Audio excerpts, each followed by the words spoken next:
The 412th Test Wing at Edwards is bringing out all their toys this year for the 75th anniversary of breaking the sound barrier. We talk about the Air Force and its inception 75 years ago in 1947, and at that same year, which we're celebrating this year, 75 years later, breaking a supersonic flight and getting through that barrier. Chuck Yeager is credited with breaking the sound barrier on October 14th, 1947 in the Bell X-1 rocket.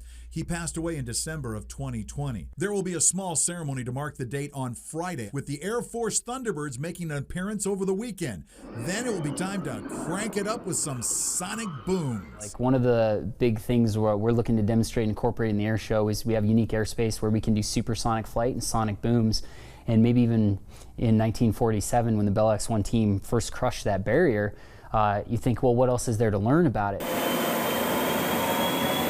Today, the supersonic testing that's taking part at Edwards is being closely watched by commercial air carriers. As you look at some of these companies looking to implement supersonic flight commercially and make that accessible to everyone, for the government to understand and potentially regulate that, they're doing so much great research with that in determining, what makes a louder sonic boom? How do you direct it somewhere? How do you dampen that so somebody can do that in a busy airspace in a more suburban area? And some of the living legends at Edwards are still around, and Major Sam Freeland hopes that one day their flight paths might cross. Tales and stories, and they're always celebrating them. I don't know that my work has taken me into direct contact with. I hope it would someday, or that I could, glean some of their wisdom if they're ever coming through for insight for programs. And they're expecting a large crowd. From 30 to 100,000 people could show up Saturday, then again on Sunday. Maximum capacity, though, is 50,000, so you better get there early.